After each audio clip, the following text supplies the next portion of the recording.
Inaprubahan po kamakailan ng Kongreso ang pagpapababa sa edad ng mga minor na papanagutin na sa batas. Okay? From 15 years old, ginawa po ng Kongreso na 9 years old. My Ang tanong, pabor ba kayo na babaan ang edad ng criminal liability ng mga kabataan from 15 to 9 years old? Siyempre, marami hong kumontra dyan. Sino pa ba? Si Kiko at saka yung 10 ng kanyang mga dilawan na kasamahan. Kontra daw kaagad. Bakit daw ganito? Bakit gano'n? Bakit hindi nila matanda ang habulin? Bakit daw mga batang habulin? Maraming matatanda, mga dapat nakulong, hindi makulong-kulong. Ito yung mga mentality ninyo, mga mentality ninyong crab mentality, mga ugok. Sayang, iba pa naman kaibigan ko. Hindi na nag-isip-isip. Paano mo hihimukin kung matanda na? Dapat ang paghimok ay doon sa kabataan pa lang. Correct ka dyan. Di ba sinasabi ni Jose Rizal, ni Gat Rizal, na ang kabataan na pag-asa ng ating bayan, kung buwang na yung bata. 15, mahihimok mo pa ba yan? Will you still be able to mold the thoughts, the ideas of that person, that minor at 15 years old? 15 years old, marami akong kaklase na nakabuntis na nga, may pamilya ng 15. Ang sinasabi ng batas natin, 9, babaan sa 9, yung age, yung responsibility na panagutan niya yung kanyang ginawa. Ano ba yan? Pagbebenta ng droga, pagpatay, pag-rape, pagnakaw, pag-akyat bahay. At saka hindi po natin sinasabi ng Kongreso, ikulong sa New Bilibid Prison yan.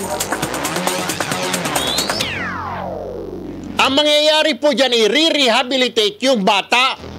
Ngayon kung sentensya niya habang buhay, i-rehabilitate po siya from 9 hanggang sa dumating na siya sa tamang wastong gulang, sa tamang gulang. Tirada kayo ng tirada, ngaw-ngaw kayo ng ngaw-ngaw na parusahan. Bakit na parusahan ng mga bata? Hindi natin pinaparusahan ng bata. Basahin nyo kasi muna. Magbasa, magintindi, makinig, makipagkwentuhan. Hindi lang yung you formulate your own goddamn idea. At sat-sat kayo ng sat-sat. Kawawa naman ng mga bata, kawawa. Pero pag nang-hold up yung mga bata, naku, ito mga bata, ganito. Alam nyo, yung batas na yan, walang problema yan. Pinakialaman lang ng buwang na Kiko Pangilinan sa Senado. Inakyat niya. Nasa ganyang gulang dati, 9 years old yata yun, o 10. Na pag sinabi nga, di ba, na, ikaw narinig siguro, sige, diretso ka sa Boys Town. Boys Town ang panakot natin noon. Pero Boys Town, hindi po kulungan yun. Yun ay parang rehab sa mga bata na may disciplinary problems. Doon po dinadala. Pero in reality, ang Boys Town po ay run by, by some fathers, mga pari yan. Parang reformatory. To reform a child. Disiplinahin. Hindi natin sinasabi ikulong. Ikulong doon nakakulay orange na t-shirt. Hindi po. Yung sinasabing babaan tunay, kung kunwari ang anak mo sabit sa patayan, sabit niya sa pagnanakaw, sabit sa pagbebenta ng droga, kukunin niya sa magulang.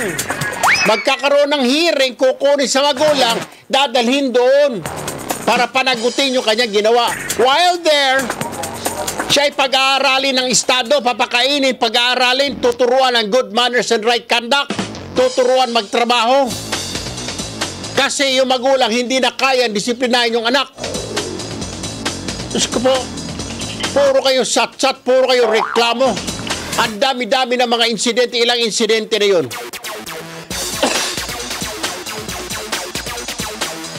15 years old, hindi pa pwede ikulong, punyeta. Magsitumahimik nga kayo. Kayo ka! Lalo na yung mga walang anak dyan, magsitahimik kayo. Because you don't know. Marami pa nagreklamo, mga walang anak. You don't freaking know. Wala kang kalam-alam pa paano magdisiplina ng bata because you don't have a child. Pasensya na, magalit na ako kay sabi. But what I'm trying to drive at is, I mean, I'm not saying you agree ko na. Sinasabi ko, pag-aralan mabuti bago ho kayo magsalita. Kami ho, parents, we know. Hindi ho, madaling saktan mo yung anak mo. I know, I got kids. He's got kids. Everybody's got kids. Dito sa staff ko, may mga karamihan sa amin dito, may mga anak. So alam namin, hindi naman ho, porket kayo palo ka ng palo magulang, nasasaktan din ho magulang. Akala nyo nakakatuwa yung bubugbugin mo yung anak mo, pinapalo mo sa puwet, hindi nasasaktan yung tatay. Eh, demonyo siguro yung tatay na yun. O demonyo yung nanay na yun. Baka madrasta. Hindi ho eh. Pag nagkamali yung bata, sasabihan ng tatay, and ito ho yung standard operating procedure, ito po yung ginagawa ng mga Pilipino na magulang. Pag sasabihan ng bata, 1, 2, 3. Pag hindi pa rin sumunod, may palo na ho yun. May pingot. Oh. Sasabihin ninyo, bakit ganun, sinasaktan? Tumahimik na nga kayo. Wala kayong karapatan magsalita na pagdidisiplina ng mga bata kung wala kayong anak. Kung yan, pinagbabasihan lang ninyo sa pag-aaral-aral.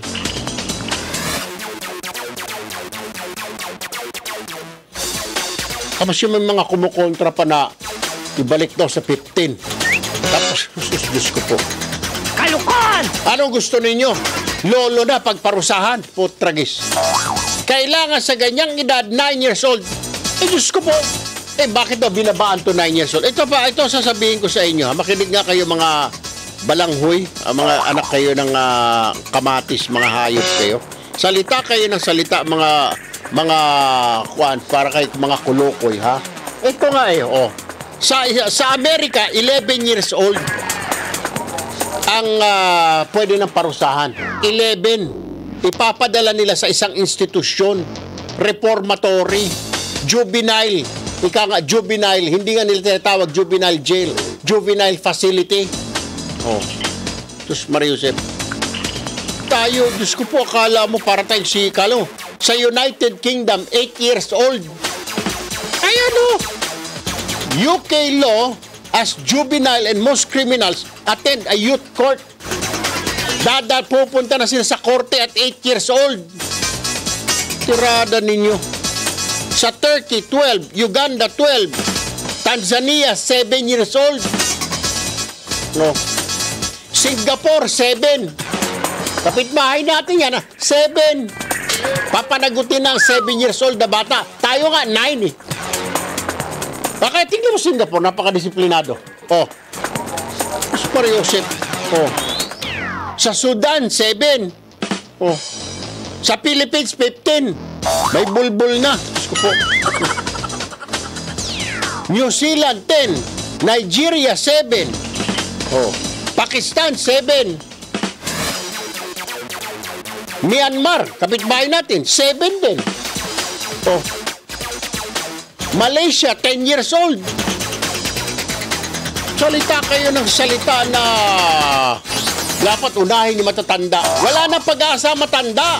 Kailangan kung gusto mong himukin at mabago, change, mag-umpisa ka doon sa baba. Yung baba, yung kabataan. Tira kayo ng tira. Wala naman kayong kaalam-alam. Anyway, isa pa sa pag-uusapan natin yan. Ito pa, isang pag-uusapan. Medyo marami hong naguluhan at nalito rito. Kamakailan daw nang interview si PNP Chief General Oscar Albayalde. Nasambit daw nito. Sinabi raw, nung tinanong siya, sabi niya, sana wag naman gamitin ni Attorney Glenn Chong ang pagkamatay ng kanyang tao sa pangangampanya. Nasaktan po ang Attorney Glenn Chong. Ang sabi ni Attorney Glenn Chong kanis telepono sa akin, salita sila ng salita, Boss Erwin. Nasaan yung resulta ng investigasyon? Ba't wala pa? Bakit hindi pa nare-relieve si General Carranza? Baka ma-whitewash ang kaso. Bakit yung kawawang kernel na walang kinalaman, yun ang nare-relieve? Abay. Wala akong problema sa batas na yan noon hanggang sa pinakialaman ni Senador Kiko Pangilinan. Nasa linya po si Senate President Tito Soto. Tito Sen, good morning, sir. Ay, good morning, Erwin. Magandang umaga po sa inyo lahat. Mukhang papunta na ba dyan sa Senado, sir? O inaabangan ng Senado yung ika nga na ipasa ng Kongreso ng inyong counterpart na babaan yung edad na from 15 to 9 yung criminal responsibility ng isang minor, Tito Sen? Hindi pa. Nasa kanila pa yun eh. At sa committee level sila, pagkatapos mag-plenary sila. Pero habang ginagawa nila yun, hindi na namin iintayin eh. Meron akong bill na na-file last year pa. Na binababa ako sa 12. 12 naman, yung akin eh, base kasi sa mga pag-aaral. Apo. Kasama sa mga data ng hindi lang ng ating bansa, kundi ng iba't ibang mga bansa din. At nakikita naman sa statistics, pati sa stats ng police, na ang pinakamaraming krimen na nai-involve ang minor ay doon sa 11 or 12 years old paakyat. Wala pang 5% yung 9 years old pa babae. Wala pang 5% yun. Pero ganun pa man, siyempre, bibigyan namin ng halaga yung gustong ng House. Right. Pero as we speak today, ngayong umaga, nag-hearing yung Committee on Justice ni Senator Gordon. At hinihiring yung batas, yung bill ko. Meron din final si Senator Drilon, yung minority leader. So, malaki naman ang pag-asa nito, pagamat meron ilang mga senador at saka ilang mga komentarista na kumokontra, hindi pa siguro nila nasusubukan na makausap yung mga magulang na mga batang napapatay o nare-rape ng mga bata at mga katulad nung pinakamagandang example kong ginagamit lagi yung sa hipag ko eh. Yung labandera ng hipag ko, may anak na 13 years old, nag-aaral sa eskwelahan. Ni-rape ng mga kaklase niyang dalawang lalaki. Pagkatapos ng mga ilang araw, yung dalawang lalaki ng rape, nakakapasok na uli sa eskwelahan. Yung ni-rape, hindi na makapasok sa iya. Siyempre, oo. Yun ho ang irony no na Tito Sen. Anong pakiramdam ng magulang ng rape? Correct.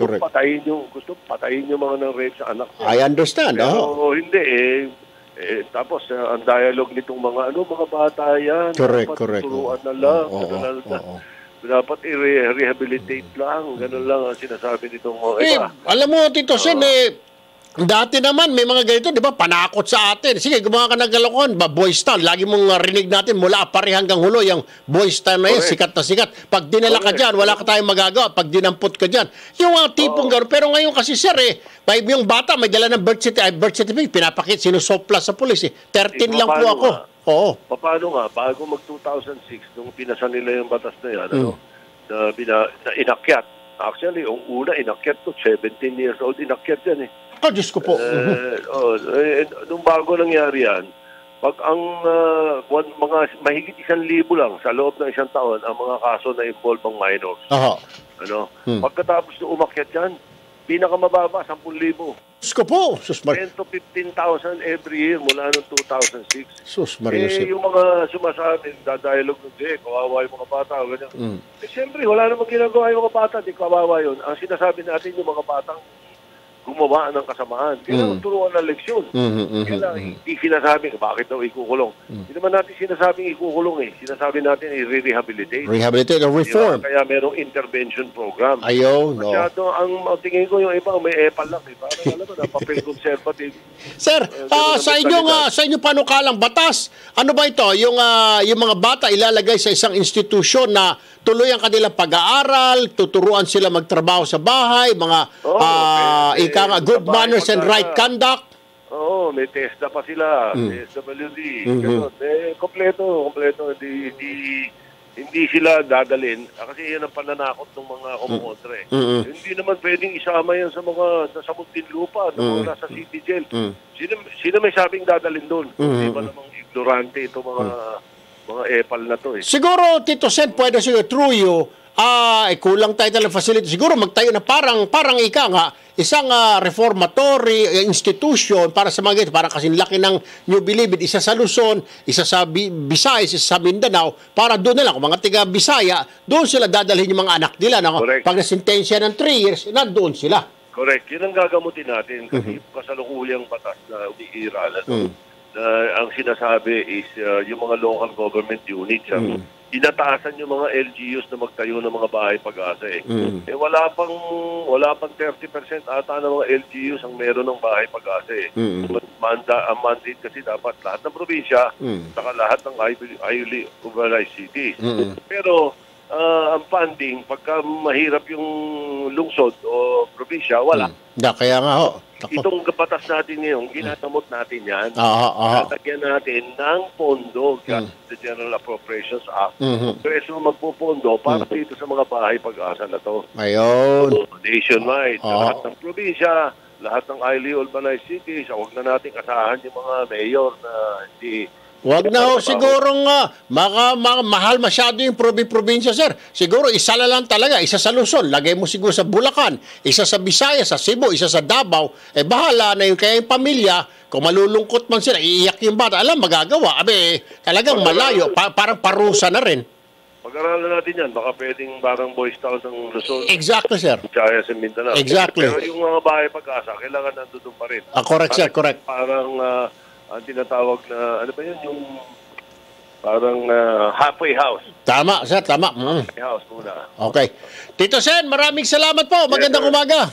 Sige, Erwin. Thank you po. Wala tayong magagawa. Dapat ganun. Gagawa tayo ng batas, bababaan natin. Sige. Pero at the same time, sa mo'y kukulong ito, dapat meron tayo. Parang equivalent ng New Bilibid Prison, pero hindi prison yun. Ang tawag yung institusyon, ire-reform yung bata. Malaking compound na may mga bantay, may imbis na mga jail guard, mga psychiatrist, psychologist. Matataas yung mga fence. Sa umaga, gigising sila, parang military. Sabay-sabay sila gigising ng 5:30. Maligo, mag-exercise. Pagkatapos, papasok, kakain, pasok sa school ng alas 8. Turuan sila magligpit ng mga gamit. Sa classroom, pagkatapos ng klase nila, pagdating ng alas 4, mag-basketball sila, may PE. Pagdating sa gabi, turuan sila yung magsulsi, manahi, nakakatulong sa magulang. Sabado-linggo, wala rin pahinga. Turuan mo pa rin, paano magtinda, paano gumawa ng ganito. Test na. Para yun ang parusa nila. Pero hindi parusa, tinuturuan sila ng kinabukasan. Ako sangayon ako doon. Para panakot na rin sa mga bata yun. Sige, lalagay ka doon sa kulungan. Yun ang kulungan. Ako na, sisentensyahan ka ni judge. Ikaw, Miko Jr. Ikaw ay sinasintensya ng 3 taon na pagkakulo. Tatapusin mo yung grade 11 at saka 12 mo doon. Hindi, grade 7, 8, 9, 10. Kung ikaw naman ay minor, ikaw ay nakagahasa, titignan, kung kunwari ang sentensya mo, ikaw ay 10 years old, titignan, kung ikaw ay nagbago, babaan yung life sentence mo. Or ima-minus na yun, di ba? Ililipat ka na, kung ikaw ay dating mo 18, ililipat ka sa New Bilibid, babawas na yun. Or, ililipat ba o pakawalan mo na dahil umayos na ito. Kaya ang tawag doon, reformatory. Bayan, ganun mo sa Amerika, may ganun mo sila Yung juvenile facility nila. Meron po mag-a-assess doon sa bata. Kung yung bata involved sa gang, involved sa droga, chine-check ko ng mga psychiatrist. Ito ba, after na 3 years na nakakulong, ito ba pwede nang pakawalan? O ito i-recommend natin ilalagay sa mga kulungan na? Dahil mga 18 na. Pag nakita na assessment na, hindi, okay na yan, mabait na yan, na-reform na, mukhang kaya na mabuhay ulit na matino. Pinapakawalan nila. Nire-recommenda nila kay judge na, judge, okay na ito. Nire-reverse ni judge yung sentensya. Pero kung hindi pa rin nagbabago, ay tuloy, doon ka, i-continue mo sa New Bilibid Prison. Ay, naku bayan. Huwag mo masyado nating pamperin, spoil din yung mga bata. Mahirap. Mas mahirap po ngayong panahon ngayon because of the gadget, because yung accessibility ng mga bata na ito sa mga social media, sa mga computer. Lahat ng katarantaduhan nakita na. Tayo no, wala, TV lang. Kung magulang mo nanonood ng TV, ano papanoorin mo? Wala. Doon ka, nagkikipagpatintero ka, nagkikipaghabulan. Ayun, ang pinaka-krimino, manligaw ka na manligaw, bata ka pa. At saka magtikol. Pag lalaki. Ay, yun lang yung krimen. Pag nahuli ka nga, pipingutin ka ng nanay mo, tatay mo. Oo, pingot. Pag nahuli. Eh, nung krimen naman doon, sarili mo lang naman. Ay, Diyos ko po. Anyway.